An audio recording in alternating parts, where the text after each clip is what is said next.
تخيلوا معايا كده ان احنا هنعمل كوكيز العبد بنكهة الفانيليا في البيت.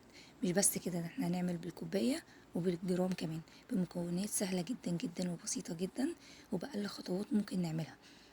بس حجم الكوكيز شكله عامل ازاي معانا، الحجم بتاعه قد ايه والشكل، ودي الكمية بمكونات بسيطة قوي قوي، بكوبايتين ونص دقيق هنعمل كل الكمية اللي احنا شايفينها دي. زي ما انتوا شايفين الحجم، الشوكولات اللي فيه مسحش، الحجم بتاعه ما كبرش ولا اتضاعف. زي ما احنا شايفينه كده، بأقل خطوات ممكنة ممكن نعملها. زي ما احنا مش شايفين الكمية بتاعته، قطع كمية قد ايه. يلا بينا نشوف الفيديو الحلو دون هنحضره ازاي. بسم الله الرحمن الرحيم. في بولة كبيرة هنجيب كوباية الا ربع من الزبدة السايحة، تكون بدرجة حرارة الغرفة.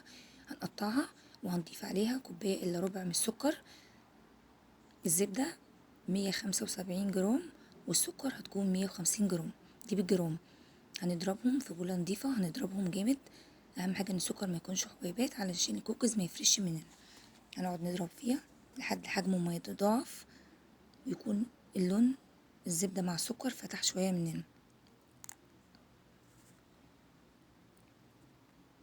اهم حاجة ان الزبدة تكون درجة حرارة الغرفة تكون سايحة معانا. هنضربهم جامد، هنقعد نضرب فيهم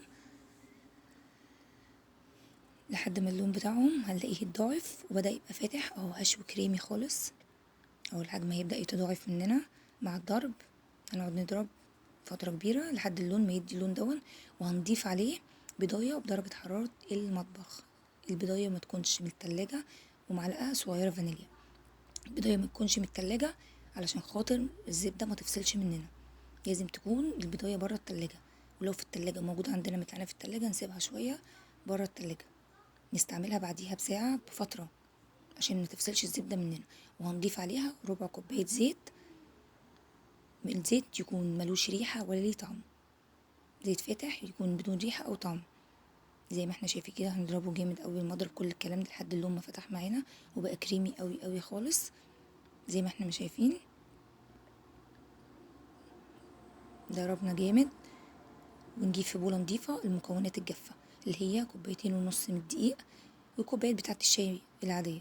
بس لو هقيس بكوباية الشاي، عاير بكوباية الشاي، هي كوبايات الزبدة السكر كله نفس الكوباية، او بالكوباية المعيارية كوبايتين ونص دقيق.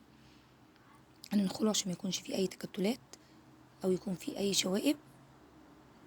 وهنحط عليه معلقة كبيرة لبن بودرة. اللبن البودرة هتدي تست حلو قوي قوي للكوكيز، وريحة ولون تحفة. وهنحط ربع معلقة بيكنج باودر صغيرة.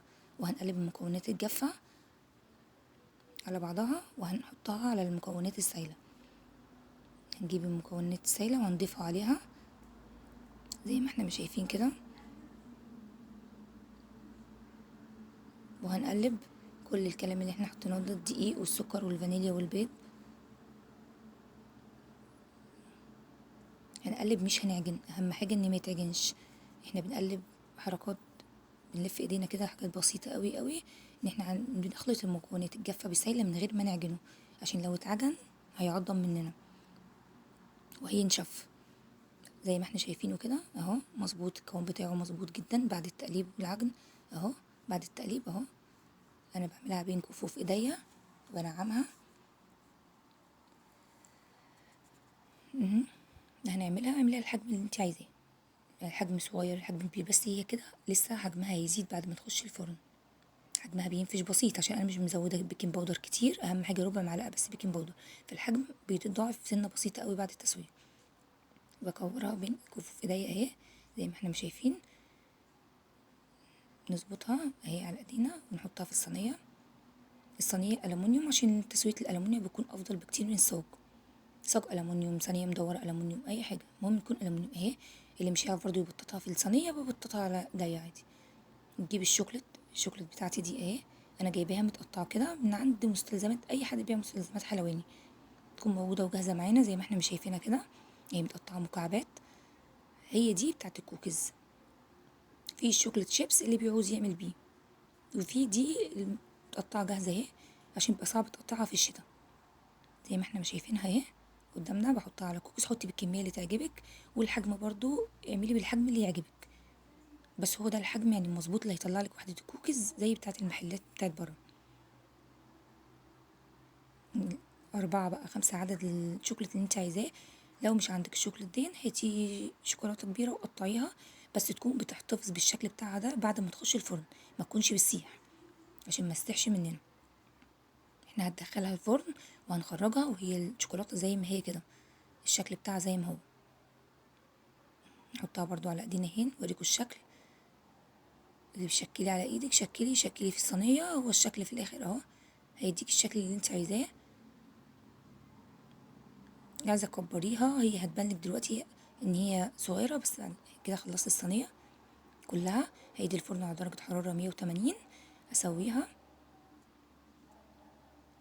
اهي تطلع معانا اللون بتاعها ذهبي وحلو قوي قوي. واللي مديها اللون ده والتست دون معلقة اللبن البودرة اللي احنا حاطينها، اهي مدينا الريحة الفظيعة والشكل. اهو الشكل ضاعف حجمها، لا حجمها زاد بسيط قوي. لو احنا زودنا بيكنج باودر الحجم هيتضاعف زي ما احنا شايفينه اهو. انا فضيتها اهو كلها ورصيتها في الصينيه، هي دي كلها يعني بكوبايتين ونص الدقيق والمكونات اللي انا قلتها لكم، هي دي عملت الكميه دي. زي ما احنا مش شايفين الحجم بتاعه عامل ازاي والشكل بتاعه. الحجم ما ضعفش قوي، لا الحجم زاد شويه بس جميله. والريحه والشكل تحفه قوي، واللون والتسويه فوق زي تحت اللون ذهبي زي ما احنا مش شايفين اهو. حلو قوي قوي قوي وريحته جميله وحاجه جميله وتحفه من البيت، وحاجه بنظافه انت عاملاها على ايدك، ومكونات سهله وبسيطه قوي قوي. نشوفكم في وصفه جديده من مطبخ نوجة.